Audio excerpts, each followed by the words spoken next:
Hey everyone, welcome back to BDG Reviews and welcome to night 30 of the 31 Days of Horror. Just one more night to go. Uh, what I watched tonight, I decided to rewatch a movie. I've ragged on this movie in the past, and that's The Shining. Stanley Kubrick's The Shining. This is just a custom cover, so it's not like some special edition or anything. Um, I decided to rewatch this because I've always said it's a good movie, but it's overrated. And honestly, I'm sticking with that. This movie is beautiful to watch. It's beautifully shot. The music is great. All of the cinematography is great. The acting's great. This movie,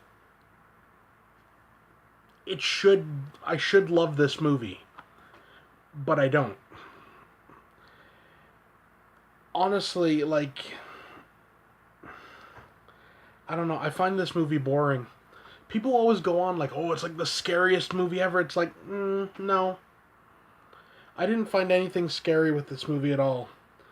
And I've seen it a bunch of times, but hell, I remember the first time I saw this movie, I saw this when it came out in like late 70s, right?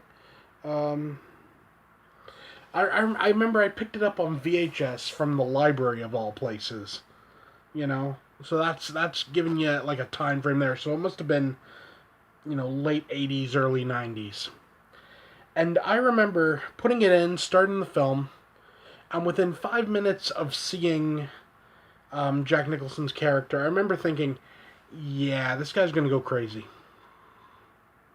You know, I it, there was no suspense. There was no, it was just, yeah, this guy's already on the edge. This isn't like someone who's pushed to the edge and then pushed over. This is a guy that's already teetering on the edge. And honestly, if they hadn't gone to the haunted hotel, I think he still would have tried to kill his family, probably within like the same time frame. There was nothing overly special. Now, this movie has a lot of good scenes in it. I mean, the Overlook Hotel itself, for one, is a genuinely creepy looking building. And I should love this movie. I should, but honestly, for me, this is like a 7 out of 10. And it kind of hurts me to say that because everyone, always, talks about The Shining. Oh, The Shining, it's like so scary. It's so scary. It's like, not really. I don't know. I've seen this plenty of times, and if they came out with a better Blu-ray version, like a loaded, super loaded featured Blu-ray, I'd still buy it because it is a good movie. But it's just not the end-all be-all of horror that people make it out to be. Honestly, you take The Shining here and you take The Exorcist, and it's kind of like boosh. There's like no comparison. The Exorcist ratchets up tension as it goes, where this is just kind of like a foregone conclusion, which is I don't know. I don't know what it is. I mean, because like I said, effects, music, cinematography, everything works. The pacing is off. I'll say that. Some people say, oh, you can't critique Kubrick, but damn it, I'm going to. I didn't like the pacing in this movie. I found certain things just dragged on way too long, and some stuff was just over way too fast. Honestly, I'll give you an example.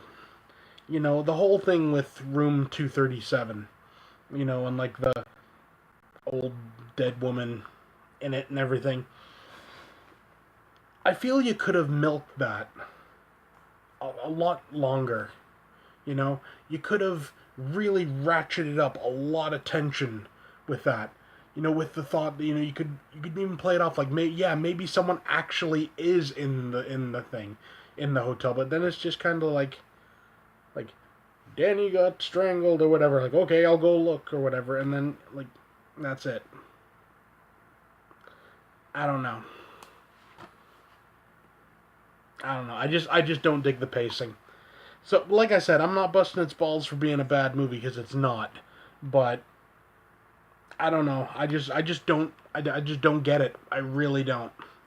So yeah, The Shining, 7 out of 10. Um, Honestly, if you want a better version, watch the miniseries. You know, at least in that, yeah. At least I felt when I watched the miniseries, like, yeah, I'll say this right now. On a technical aspect, the miniseries is head and shoulders below this. It doesn't even come close. Cinematography ain't really that great. Acting's not really that great. Effects aren't that great. But you believe in the miniseries the that this is someone pushed to his breaking point and then pushed over. And not to mention the supernatural stuff is a hell of a lot more prevalent in the miniseries. But yeah, so it's a bit of a downer for the second to last of the 31 Days of Horror. But what you gonna do? I mean, is what it is, right? So yeah, I'll find a trailer and leave it below. I'm quite sure I'm gonna get probably roasted in the comments for this, but I just I don't get it. I really don't. But yeah, that's it for now. See you next time.